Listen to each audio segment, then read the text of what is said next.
एक बहुत जरूरी बात बता रहे हैं, सुनो बड़े ध्यान से। कार्तिक मास जिन्होंने संपूर्ण नहीं किया है, जिन्होंने किया है वो तो ठीक है, जिन्होंने नहीं किया वो सुनो आज।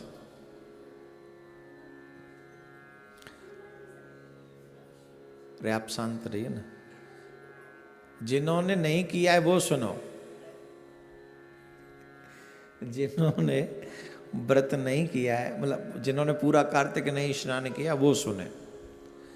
अगर कार्तिक मास के लास्ट के 5 दिन, ये ध्यान रखें, इसको लिख लें आप, कार्तिक मास के लास्ट के 5 दिन अगर आप उन नियमों का पालन करें जो कार्तिक मास में पालन करने योग्य हैं, तो जो फल पूरा कार्तिक मास के स्नान का है वही फल कार्तिक मास के 5 दिन, जो आखिरी के 5 दिन है, उसका फल आपको मिल जाता है। ये हम नहीं बता रहे हैं, ये पुण्य जो है पितामह भीष्म ने धर्मराज जी को बताया। और पूरे महीने जिनसे न हो पाया हो, उन्हें कम से कम 5 दिन ऐसा करना ही चाहिए। ये कार्तिक मास अपने आप में बड़ा पवित्र पुनीत है, और मैं तो कहूँगा आप भी कीजिए और अपने बच्चों से भी करवाइए, क्योंकि आप हैं तो अभी बच्चे कर लेंगे, कल को शायद आपके बच्चे न करें, समझ ही नहीं पाएंगे, इतने मॉडर्न हो जाएंगे, इतने वो हो जाएंगे, शायद न कर पाए। आप कीजिए, मैं बताता हूं नियम क्या। वैसे तो 5 के 5 दिन व्रत करना चाहिए, ब्रह्मचर्य का पालन करना चाहिए, क्रोध का त्याग करना चाहिए। मैं ये शॉर्टकट में बता रहा हूं जिससे वीडियो छोटी बने और आपको सब तक पहुंच जाए। 5वां दिन, 5 जो दिन है वो कब से प्रारंभ होंगे? देव उठनी एकादशी से, और पूर्णिमा तक वो 5 दिन कंप्लीट होंगे। देव उठनी एकादशी से पूर्णिमा तक आपको ये व्रत करना है। और देव उठनी एकादशी कब है जी? आपको उस दिन से ये व्रत करना प्रारंभ कर देना, देव उठनी एकादशी से, और पूर्णिमा तक ये व्रत आपको, पूर्णिमा तक ये कार्य आपको करना है। नियम क्या है? सुबह 4 से लेके 5 बजे तक स्नान कर लेना है। सुबह 5 में थोड़े कलयुग के लोग हैं इसलिए ले जा रहा हूं, नहीं तो 4 बजे तक स्नान हो जाना चाहिए, और 4 से 5 तक स्नान आप कर लीजिए।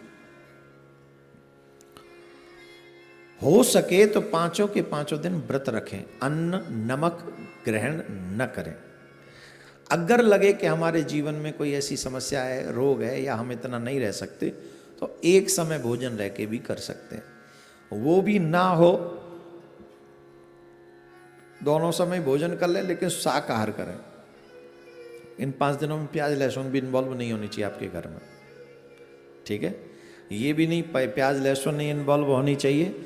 5 के 5 दिन अगर आप चाहो नहीं, चाहना ही चाहिए, एक ब्राह्मण को नित्य भोजन कराकर आप भोजन करें। गौ को चारा खिलाकर ही आप जो है भोजन ग्रहण करें। पक्षियों को कुछ खिला दें तो कुछ करें उसे। और जितना, अगर ये संभव नहीं है कि 5 दिन हम कॉन्टिन्यूस ब्राह्मण को बुलाएं, तो आखिरी के दिन, पूर्णिमा के दिन, हम 5 ब्राह्मण बुलाकर अपने घर में भोजन जिमा सकते हैं। पर डे करने की बजाय हम एक दिन में ही कर सकते हैं।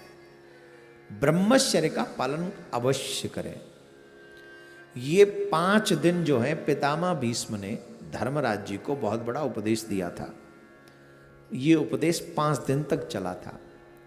ध्यान से सुनना, ये उपदेश पितामह भीष्म ने धर्मराज जी को दिया था, और धर्मराज जी को ये उपदेश 5 दिन चला था, और पितामह भीष्म आजीवन ब्रह्मचारी थे, ये आप सब जानते हैं।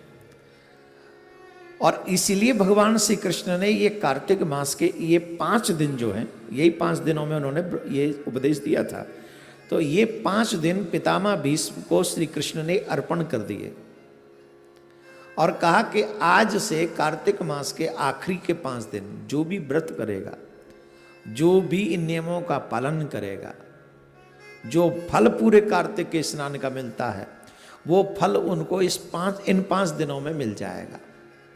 तो पितामह भीष्म आजीवन ब्रह्मचारी थे, इसलिए इन 5 दिनों में ब्रह्मचर्य का पालन करना चाहिए, पृथ्वी पर शयन करना चाहिए, झूठ नहीं बोलना चाहिए, देवी देवताओं की पूजा नित्य करनी चाहिए। स्पेशली तुलसी, आंवला और बेलपत्र, इन वृक्षों की पूजा करनी चाहिए। तुलसी हमारे सनातन में बहुत पूजनीय हैं, इसलिए तुलसी के बिरवे के पास जो ये व्रत करें उन्हें सुबह शाम दीपक जलाना चाहिए, घी का दीपक, शुद्ध देसी गाय के घी का दीपक, भैंस का नहीं। आपके यहां बाजार का घी आता है और ये प्रॉब्लम है, हमारे कहने से 10 घी जलेंगे, 10 दीपक जलेंगे इन 5 दिन में, सुबह शाम एक एक, राइट। तो आप 10 दीपकों में कितना घी लगा दोगे? 200 ग्राम, 300 ग्राम, इससे ज़्यादा तो नहीं। 300 ग्राम नहीं, 200 ग्राम ही घी ले आओ, लेकिन वो शुद्ध लाओ और तुलसी मैया के आगे सुबह शाम वो दीपक जलाओ। बाद में एक दीपक मंदिर में भी जाके जला सकते हैं आप।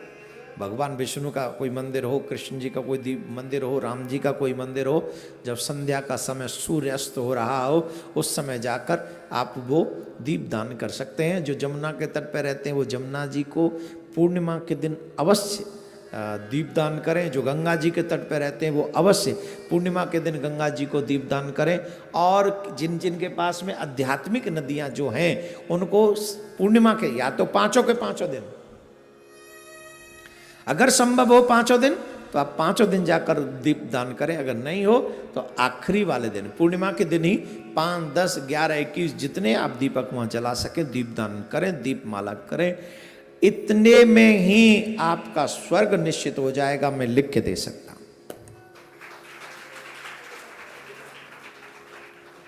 जिनको स्वर्ग जाना है वो कर लें कार्तिक मास के 5 दिन, आखिरी 5 दिनों में ये कार्य आपको स्वर्ग मिलेगा।